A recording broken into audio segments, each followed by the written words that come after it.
यूसुफ जी, ये pan India भी है और सेंट्रल लेवल पे भी है, ये मान के चलिए आप, और बड़ी सेंट्रली कंट्रोल्ड है, बहुत ही प्रोफेशनली कंट्रोल्ड है। आप मुझे एक बात आइए, गुजरात अपने जो मणिपुर के मुख्यमंत्री हैं मिस्टर बीरेन सिंह, उन्होंने एक टिप्पणी की, प्रेस कॉन्फ्रेंस करके कही, जिस दिन गृह मंत्री जाने वाले थे वहां पर 25 दिन बाद, कि वहां पर पुलिस ने, सेना ने 40 आतंकवादियों को मार गिराया है, 40 आतंकवादी, और वो एक भी समुदाय विशेष के थे। अगले दिन पता लगा कि वो खबर सरासर झूठ है, ना तो कोई आतंकवादी मारा गया है और आज तक उसका खंडन नहीं किया गया। आज तक सीटिंग मुख्यमंत्री जिसने संविधान की शपथ ली है, सत्यनिष्ठा की शपथ ली है, वो कुर्सी पे बैठ के बतौर मुख्यमंत्री दंगे की स्थिति में ये कहता है कि एक समुदाय विशेष के 40 आतंकवादी मार गिराए हैं। आपको क्या लगता है ये अपने दम पे कह दिया उसने? उसकी इतनी हिम्मत है? ये कहीं और है नैरेटिव। 4 दिन पहले अगर आपको याद हो तो बड़ी कमाल की चीज हुई कि सेना के कब्जे से एक दूसरे समुदाय के 12 आतंकवादी सेना के कब्जे से छुड़ा लिए गए। क्या आपने किसी टीवी चैनल, किसी मुख्य धारा के अखबार में वो खबर देखी? ये सारे का सारा एक नैरेटिव है जो पैडल किया जा रहा है।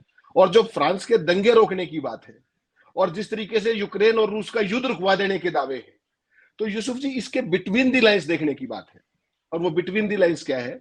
गंभीर बात है। वो प्रधानमंत्री जी के पास टर्की की बात करने का समय है, गुजरात में चक्रवात आया उसका समय है, भाजपा के जो भी ओवरऑल जो चुनाव की तैयारियां हैं उसके बारे में उन्होंने देखा। आपने कितने लोगों से संवाद किया लाइव? मणिपुर के बारे में क्या प्रधानमंत्री जी का आपने आज तक एक शब्द, ट्वीट या कोई टिप्पणी देखी है? या उनका नाम, मणिपुर का नाम उनकी जुबान पे आया हो?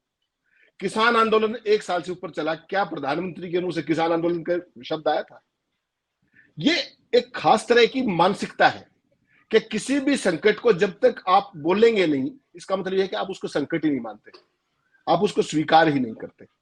और मणिपुर की जो भयावह स्थिति है यूसुफ जी, पूरे देश को आज तक उसका अंदाजा नहीं है। उसकी थोड़ी सी चीज मैं आपको बताना चाहूंगा। 3500 हथियार, बंदूकें पुलिस थानों से लूटी गई। 3500, 5 लाख राउंड गोलियां और मोर्टार थानों से रोकी गई, लूट ली गई। क्या ये इससे बड़ा कोई ट्रीजन हो सकता है? कोई देशद्रोह हो सकता है क्या?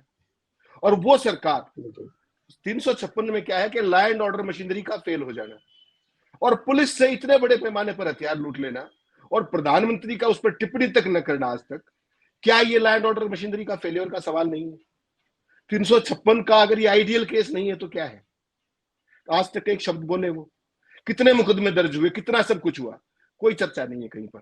कारण समझिए क्या है? Minority versus majority, vote bank politics.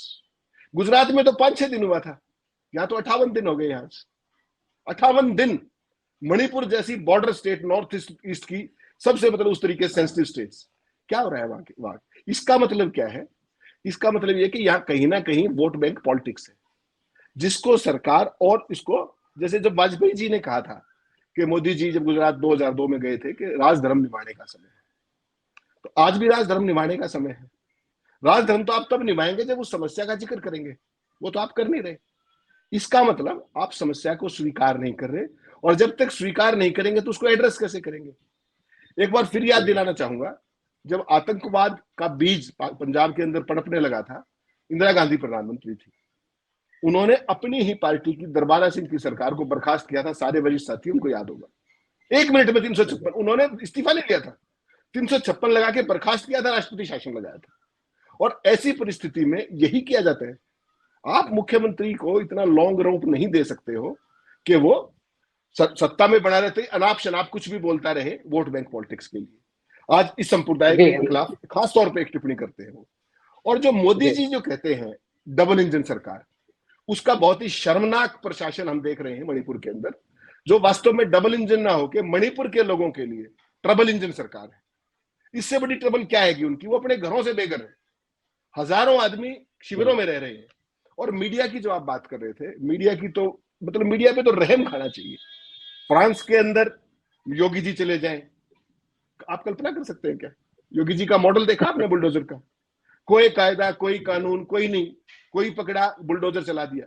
अगर ये लोकतंत्र का न्याय है और जिसको ये अपनी खूबी के तौर पे प्रचारित करते हैं, तो इनको मुबारक है। बुलडोजर बाबा के नाम से पता नहीं क्या क्या करते हैं। लोकतंत्र के लिए तो नहीं है ना वो। तो हेमंत, थोड़ा जी जी जी, तो हम मणिपुर एक बार पर राम शरण आज जोशी जी जी प्लीज हरी अप जी। मणिपुर पर आज तक कोई बहस ना होना केवल एक पंक्ति की बात है कि इस पूरे मीडिया के बिकाऊपन और निर्लज्जता का प्रतीक है, और यह भी देशद्रोह है, मैं ऐसा मानता हूं।